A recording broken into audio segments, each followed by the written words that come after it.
آپ اندازہ لگا لیں کہ میرے دادا جی کی جو بیٹھک تھی وہاں پہ بادشاہ خان اور ولی خان کی تصویر تھی، اور میرے بھائی اجمل خان خٹک کی شاعری اور ان ساری چیزوں پہ وہ سناتے تھے، لوگوں کو تقریریں کرتے تھے.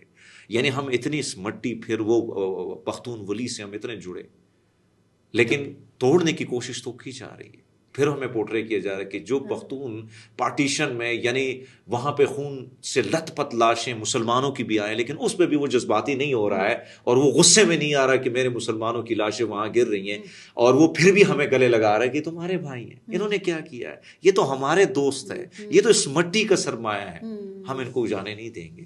ایک وہ پختون ہے، اور پھر آج وہ پختون آ گیا ہے کہ اس میں ایسے ایلیمنٹ ڈال دیے گئے کہ وہ مجبور کر رہا ہے وہاں کے سکھوں کو نکالنے کے لیے. تو انفیکٹ یہ پختون نہیں مجبور کر رہا نا آپ کو، میں وہی کہہ رہی ہوں. میں کہہ رہا ہوں کہ پختون استعمال کی بات، نشانہ آپ نہیں، یس، نشانہ پختونخوا ہے، نشانہ میری فرنٹ لائن ہے. کہاں گیا مجھے یہ بتایا نا کہ وہاں وہ نیشنل پارٹی، وہ ولی خان، وہ بادشاہ خان کا جو نظریہ تھا، یعنی میں نے جو پڑھا ہے بادشاہ خان کو، ولی خان کو، غنی خان کو کا فلسفہ، پھر غنی خان کی شاعری، میں سردار علی ٹکر کو بہت سنتا ہوں اور غنی خان کو ہی سنتا ہوں.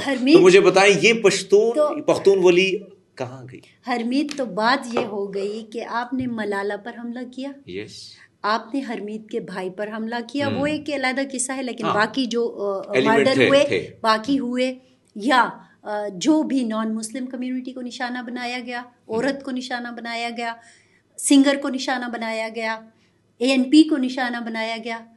تو دشمنی اس سنگل ایلیمنٹ کے ساتھ نہیں ہے، بالکل دشمنی اس امیج کے ساتھ ہے کہ جو پختون کا تھا، اور وہ تھا پازیٹیو امیج. وہ چاہے سکھ پختون تھا، چاہے ہندو پختون تھا، یا عام لوکل جو مسلم پختون تھا، ہے نا، یا کرسچن پختون تھا. میں تو وہی کہہ رہا ہوں کہ پختون ولی کے گیت ہم سارے ہی تو گاتے تھے، مل کے گاتے تھے. ختم ان پختون ولی کے گیتوں کو کرنا ہے، یہ رنگ نکالنے ہیں. آپ ہمارے رنگ ہیں نا، بالکل ایسے آپ ہمارے رنگ ہیں، اور ہم نے اس مٹی سے ان رنگوں کو نکالنا ہے، اسی لیے آپ کو نکال رہے ہیں.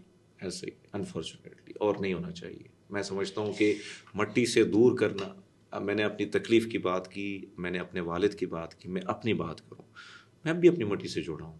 میں جہاں جاؤں میں اپنے گاؤں پہ فخر کرتا ہوں، میں اپنے پختون بھائیوں پہ فخر کرتا ہوں. لیکن تکلیف یہ بھی ہوتی ہے، اور روتے ہوئے سکھوں کو دیکھا ہے جب وہ پشاور چھوڑ رہے تھے. اور مجھ سے تو کچھ لوگ کانٹیکٹ کرتے ہیں، آپ سے تو اس لیے ڈر جاتے ہیں کہیں نہ کوئی لکھ نہ دے، لیکن اس کہلے مجھے قسم دیتے کہ لکھنا مت. آف دا ریکارڈ بہت بتاتے ہیں، میں نے بھی بہت آنسو دیکھے ہیں. تو یہ بڑا مشکل ہوتا ہے. اپنا وطن، اپنی مٹی، اپنا کلچر، اپنے ریت رواج، اس کو چھوڑنا آسان کام نہیں ہوتا ہے.